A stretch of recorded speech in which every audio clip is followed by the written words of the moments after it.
An opportunity, another fine man she could take to bed, and she didn't hesitate. Not once, not twice, but over and over again. She wasn't just a problem. She was a storm that swept through without warning. Elsewhere in the same city, her daughter Nancy lived a completely different life. Nancy was the kind of woman any man would be proud to call his own. Her skin was soft and clear like ripe mango, and her smile could soothe even a crying child. She was kind, reserved, and hardworking. Everyone who met her said the same thing: this one is wife material. Nancy had found someone special. His name was Emeka. He was tall like a coconut tree, his skin rich and glowing like polished mahogany. His voice was gentle, his steps light, and his heart sincere.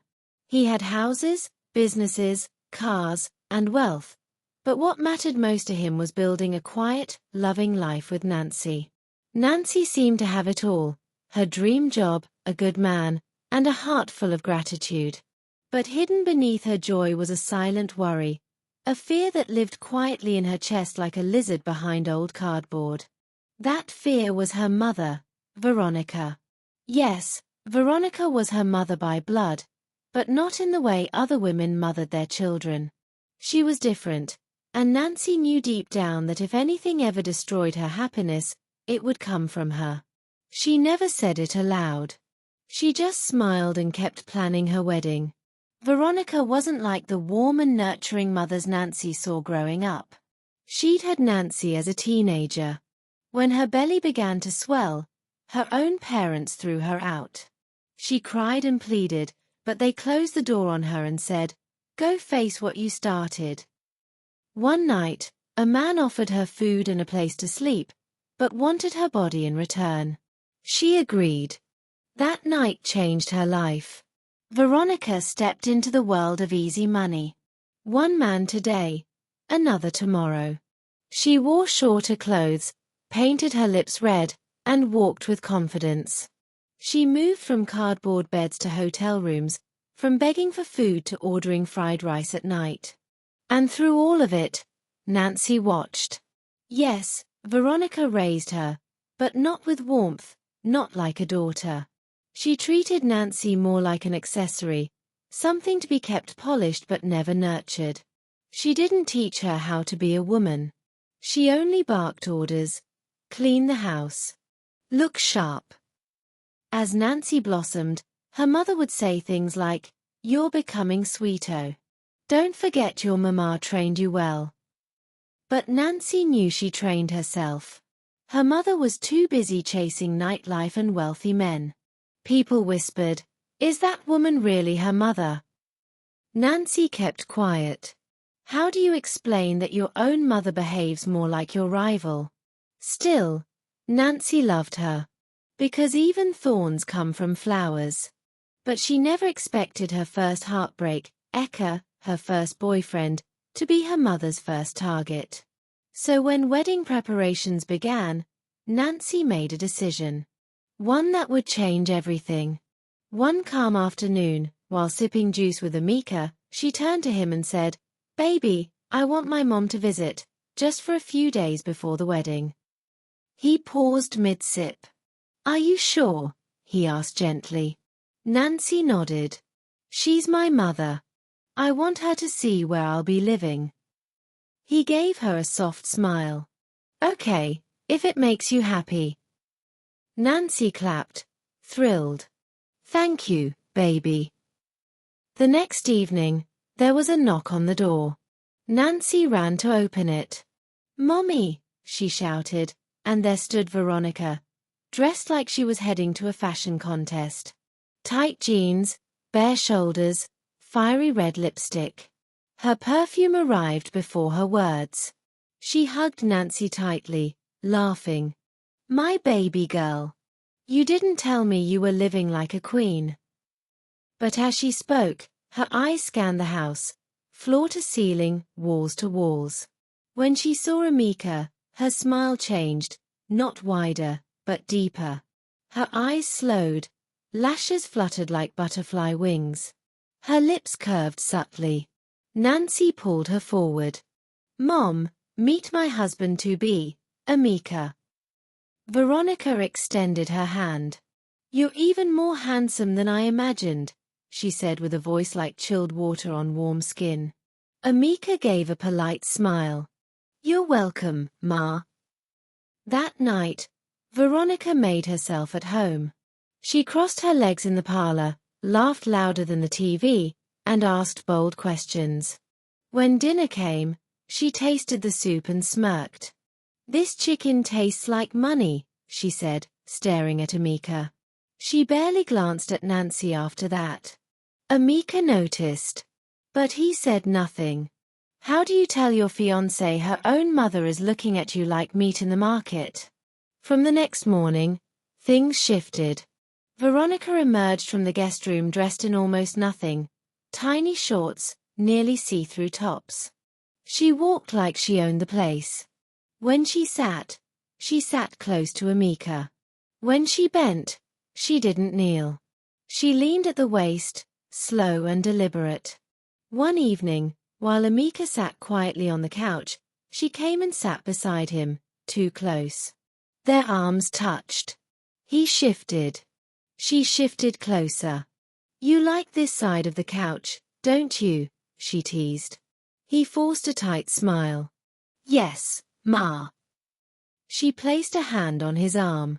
You've got strong muscles. Do you gym? He gently pulled his arm away and stood. Let me check something in the kitchen, he said. She giggled. No problem. I'll wait. At lunch, she played footsie under the table. Amika pulled away, stunned. She smiled as if nothing happened. He didn't say a word. He didn't want to hurt Nancy. So he buried the truth like a bitter seed. But every day, Veronica became bolder. And Amika, quieter. Then came the stormy night. Rain hammered the roof. Thunder growled. Wind danced with the curtains. Amika sat watching TV when his phone rang. It was Nancy. Baby, she said softly, the rain is too heavy. The roads are flooded. I don't think I can make it back tonight. He sighed.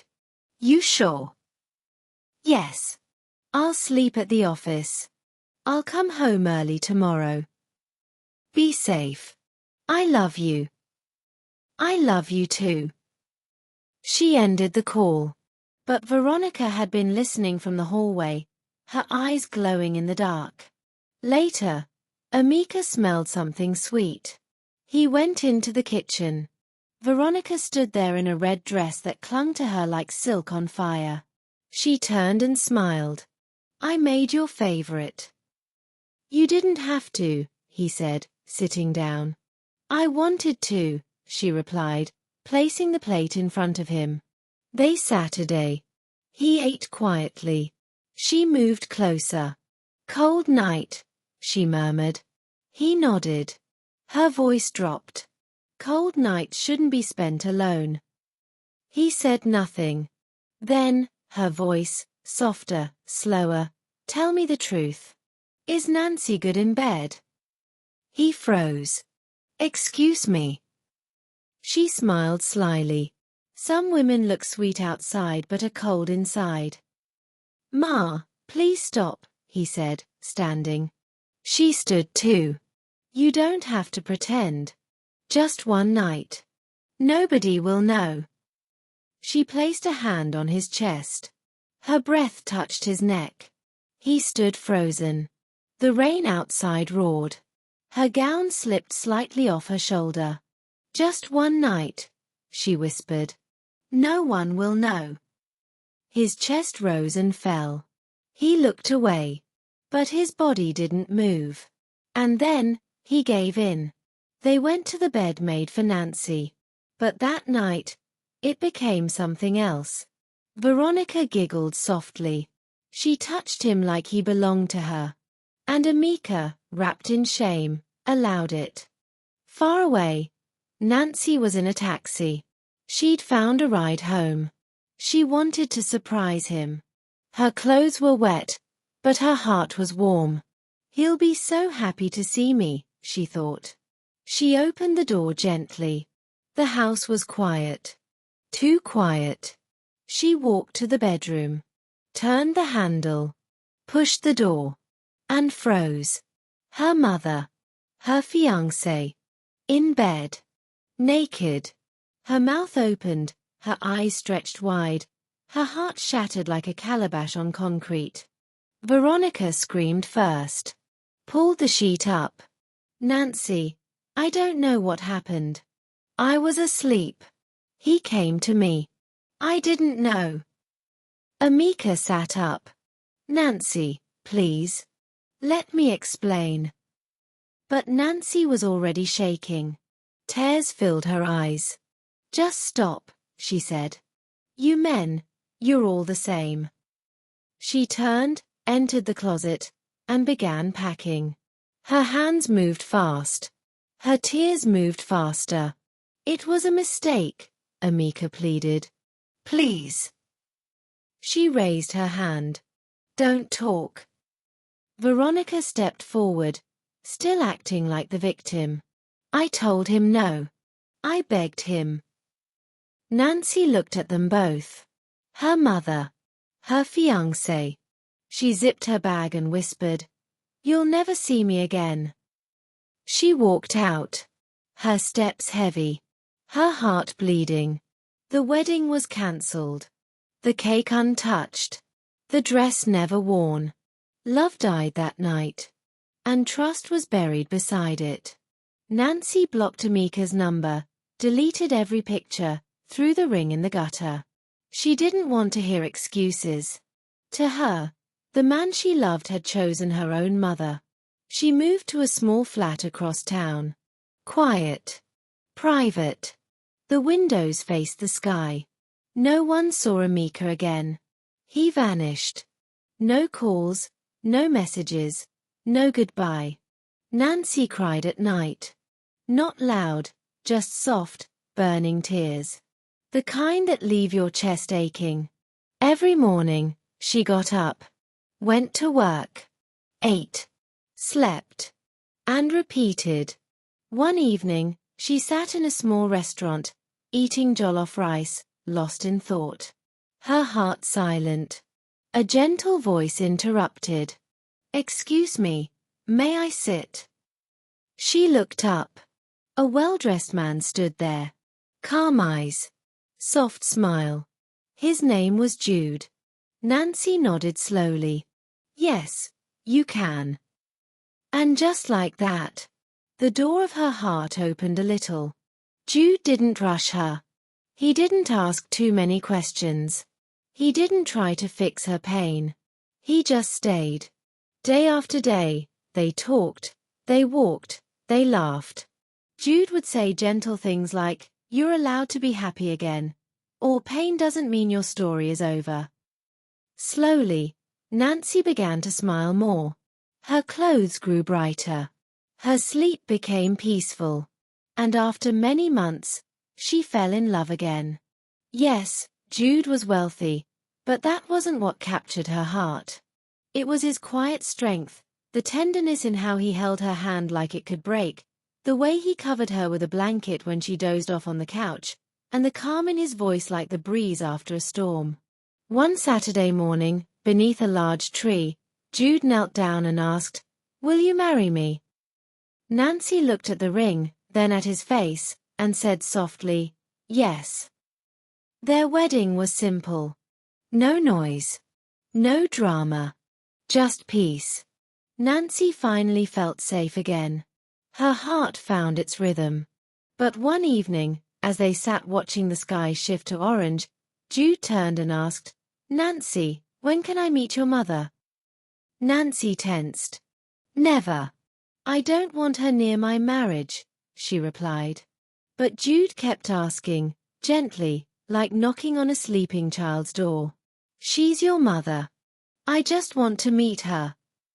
Days passed. Then weeks.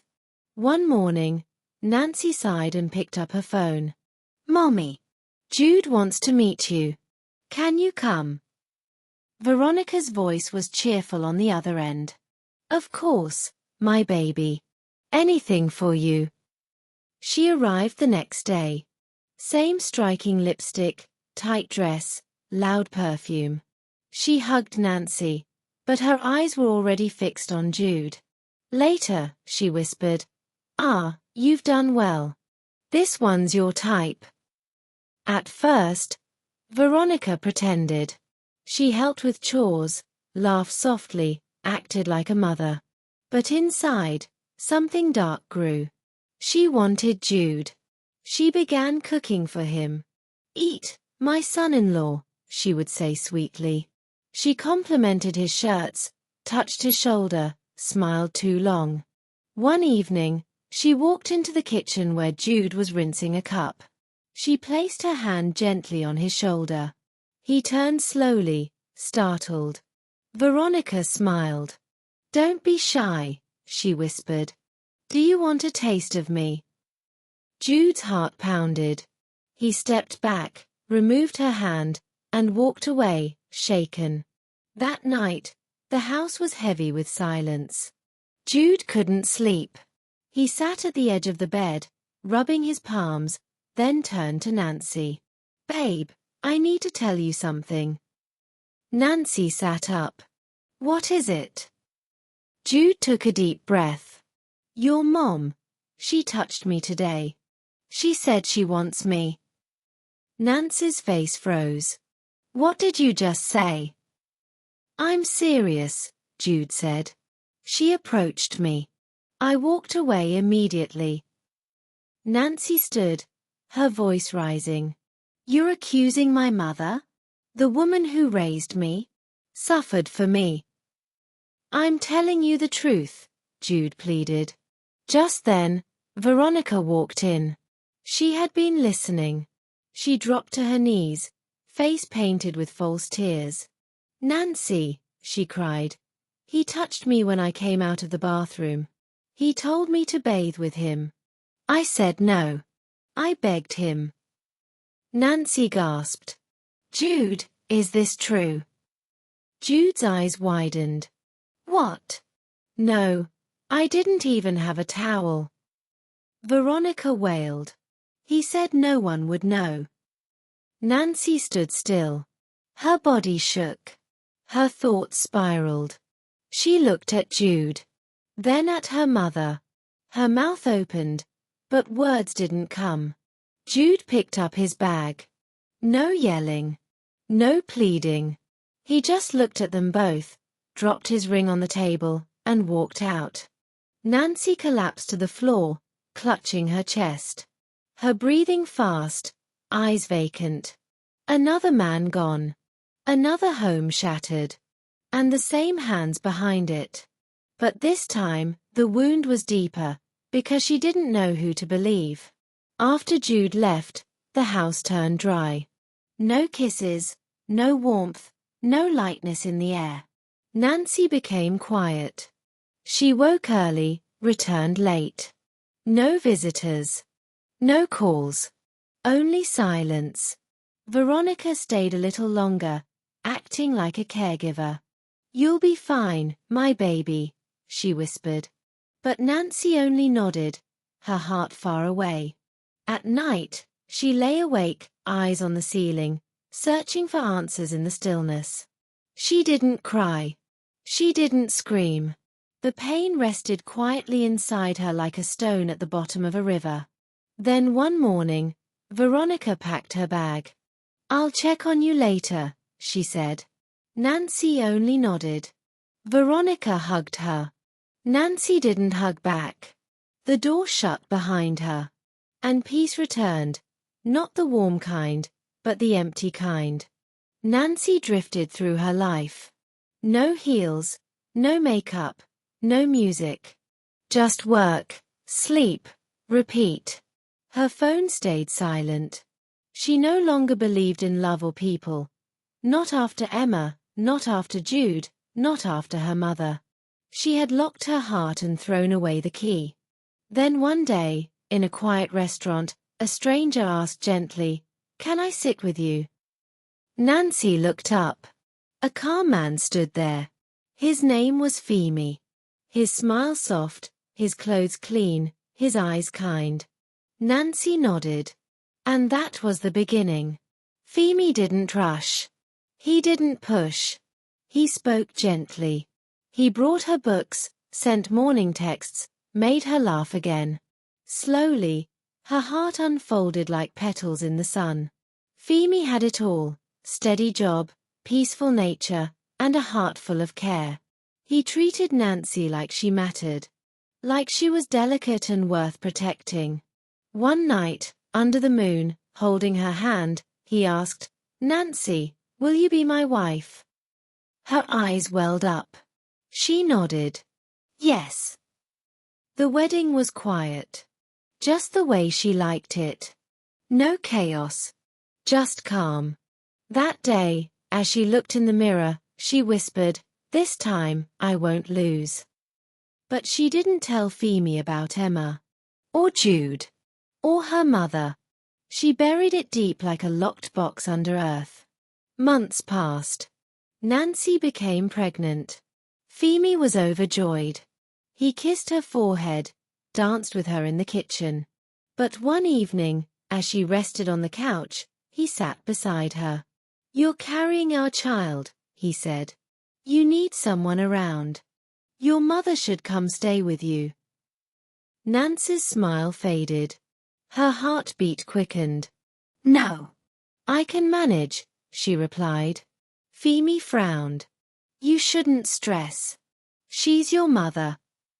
"She's busy," Nancy said, looking away. "Is something wrong?" he asked. Nancy shook her head quickly. "Nothing." But the pressure built like thunderclouds. Finally, she gave in. With trembling hands, she called, "Mommy, I'm pregnant." Veronica squealed, "Hey, my baby, I'm coming." She arrived in 3 days. Same red lipstick, same tight clothes, same scent that filled the house like smoke. Nancy opened the door. "Welcome, Mom." Veronica hugged her tightly, then glanced at Femi. "You chose well," she smiled. Nancy felt a chill inside her. Veronica unpacked and made herself comfortable. But her eyes never left Femi. She wanted him too. She cooked, not for Nancy, but for Femi. She brushed his hand, praised his clothes, laughed at his smallest jokes. Femi noticed. Nancy noticed. But nothing was said. Until one night, while Nancy slept, Veronica knocked on Femi's door. He opened it, confused. "Yes, Ma." She stepped in slowly. "Nancy is pregnant. You can't touch her for months," she whispered. "But I'm here, if you need something." Femi froze. "Ma, please don't say that again." He shut the door. The next morning, he told Nancy. Her eyes widened. "My mother said that." Femi nodded. But instead of shock, Nancy's voice rose. "Respect yourself. How can you say such a thing about her?" "I'm telling you what happened," he said. "She raised me." Nancy snapped. "And now you accuse her." They argued. Words sharp. Doors slammed. Veronica listened, silently pleased. Later that night, she entered Nancy's room in tears. "Your husband came to my door," she whispered. "He told me to follow him, to the bathroom. I said no. I told him I'm your mother." Nancy's heart split again. Her mother or her husband? 2 voices. 1 truth. But no clarity. The house turned cold, not from weather, but silence. Femi became distant. Veronica carried on like nothing happened. Femi avoided her. Left early. Came home late. Barely ate. Barely spoke. But Veronica pressed on. Her clothes grew shorter. Her perfume stronger. Her eyes hunted. One night, as Femi returned from work, Nancy fast asleep from pregnancy meds, he entered the kitchen. The bathroom door creaked.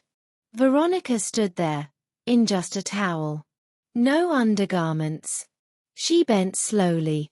The towel lifted. Femi looked away. "Good night, Ma," he said, moving quickly. But Veronica followed. "Why are you running?" she whispered. "Nancy is pregnant. I can take care of you." Femi trembled. He walked faster. But she followed. "Just once," she whispered. "No one will know." And that night, Femi fell. He followed her into the guest room. He betrayed everything. He did what he shouldn't have. Shame devoured him. But it was too late. And the next night, it happened again. Then again. A dark secret now lived in the house. He hated it. But couldn't stop. Once a dark door opens, it doesn't close easily. Weeks later, Veronica began acting odd. Quiet. Weak. Vomiting. Nancy asked, "Mommy, are you okay?" "Just tired," Veronica replied. "Maybe malaria." Nancy insisted on the hospital. Tests were done. The doctor returned. He handed Nancy a paper. She opened it. One line froze her. Pregnancy test. Positive. Estimated 8 weeks. Her hands trembled. She turned to her mother. "Mommy, whose pregnancy is this?" Veronica avoided her gaze. Nancy stepped closer. Her voice cracked. "Mommy, who got you pregnant?" Veronica looked up. Whispered, "Femi." The world shattered. Nancy staggered. Collapsed. Crying from the deepest part of her soul. Doctors rushed in. Nurses came. But no medicine could fix that kind of pain. No drip could stop that storm. She didn't scream. Just cried. Quietly. Like a child left in the rain. Veronica sat beside her, saying nothing. What could she say? The next morning, Femi awoke. The house was silent.